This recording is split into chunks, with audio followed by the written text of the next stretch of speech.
मेवात में लगातार इनेलो का संगठन जो लगातार बढ़ रहा है, तो इसको लेकर सर क्या?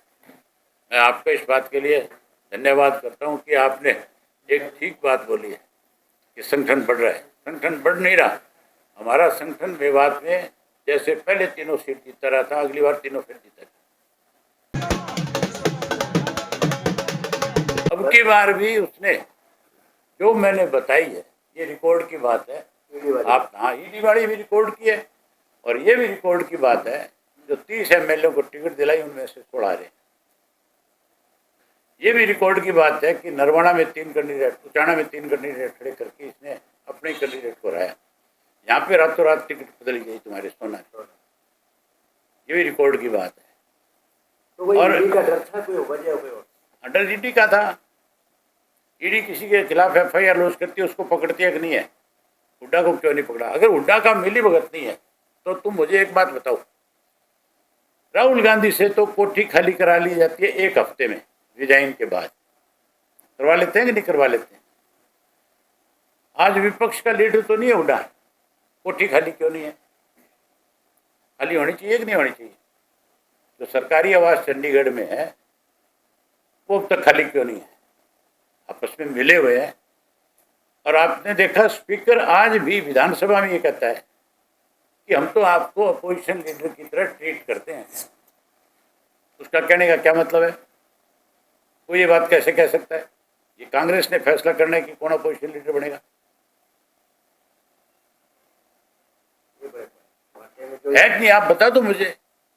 हुड्डा मेरे सामने, आप प्रेस के साथियों, आपके माध्यम से फिर मैं इस बात का चैलेंज दूं, उसका बेटा है, वो आए किसी सार्वजनिक मंच पर आकर के और मेरे से इस बात के लिए जवाब, आपस में बहस कर ले, या तो वो साबित कर दे या मैं साबित कर दे। अब जेजेपी का नाम लेने वाला नहीं बचा। मैं अपने मेरा फोटो लगाना पड़ेगा, आप देखना। चौटाला साहब का फोटो जब तक वो जिंदा थे क्यों नहीं लगाया? अगर चौटाला साहब के प्रति कोई सम्मान था उनका तो लगाना चाहिए था, फिर क्यों नहीं लगाया उन्होंने?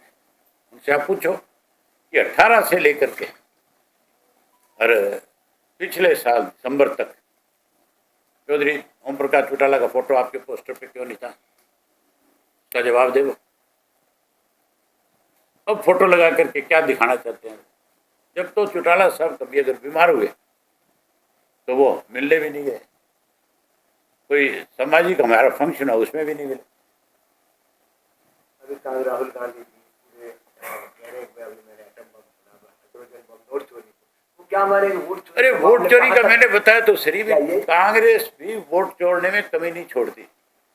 हुड्डा ने वोट चोरी सरेआम नहीं करे, एमएलए के वोट चोरी कर लिया 14 की। ये चोरी नहीं थी तो और क्या थी? पेन की शाही बदलना क्या था? ये जो कांग्रेस के कैंडिडेटों को हराया गया, दूसरे लोग खड़े करके, ये वोट चोरी कराई गई थी वहां। एक सर केंद्र में चोर चोर मोसेरे भाई है। भाजपा भी कमी नहीं छोड़ती, कमी कांग्रेस ने भी नहीं छोड़ी। पंजाब के अंदर अपनी पार्टी के साथियों की ड्यूटियां लगा रखी है। हमने 350 गांव पंजाब के जो एडॉप्ट किए हैं और उनके अंदर चारा भी जा रहा है, सूखा तोड़ा भी जा रहा है, उनके अंदर हम अनाज भी भेज रहे हैं और सूखी दालें वगैरह जो है वो भी भिजवा रहे हैं ताकि उन लोगों को राहत मिले। पंजाब हमारा बड़ा भाई है। ये काम हम राजनीति से ऊपर उठ करके कर रहे हैं। हमने सिरसा जिले के हर गांव को एक गांव एडॉप्ट करा रखा। ऐसा वहाँ वानी है। आपके मेवात से अब तक बहुत सी सामग्री गई है और भी यहाँ पे लोग जो है उसमें अपना सहायता दे रहे हैं, मदद कर रहे हैं। पूरे हरियाणा प्रदेश के अंदर, देश के अंदर किसान की भाजपा अनदेखी करती है। आज पंजाब में कितनी बड़ी तबाही है। देश के प्रधानमंत्री ने एक दिन भी ये नहीं कहा कि मुझे इस बात से बहुत तकलीफ। अगर गुजरात में किसी का कुत्ता भी मर जाए तो अफसोस जाहिर करते हैं हमारे प्रधानमंत्री जी। और वहाँ कितनी बड़ी तबाही है। 1600 गांव जो है डूब चुके हैं, जिनमें लोग घर खाली कर चुके हैं। उसके बारे में एक शब्द नहीं है। हरियाणा प्रदेश के अंदर, मेवात में नहीं, बहुत सारे जिले प्रभावित हैं। अगर अगले 2-4 दिन 5 दिन बारिश कम नहीं हुई तो और बड़ा नुकसान हरियाणा में भी हो सकता है। सर, मेवात में बूचड़खानों की निरंतर संख्या बढ़ रही है, तुम्हारे एमएलए से पूछो, उसको तुम लोगों ने वोट दिया, बहुत मदद करी, जिताया। ये बुच्चड़ खाने लोग बंद कराना चाहते हैं, एमएलए खुलवाना चाहते हैं। इनेलो सरकार सर आएगी तो क्या होगा? फाड़ देंगे। बीजेपी जो है गौ माता की बात करती है, यूपी से बुच्चड़ खाने खाली कराए जा रहे हैं और वो बुच्चड़ खाने हमारे यहाँ शिफ्ट हो रहे हैं। गाली देना सबसे बड़ी बुराई है, लेकिन अगर किसी ने प्रधानमंत्री जी को गाली दी तो प्रधानमंत्री जी को इस तरह से नाटक नहीं करना चाहिए।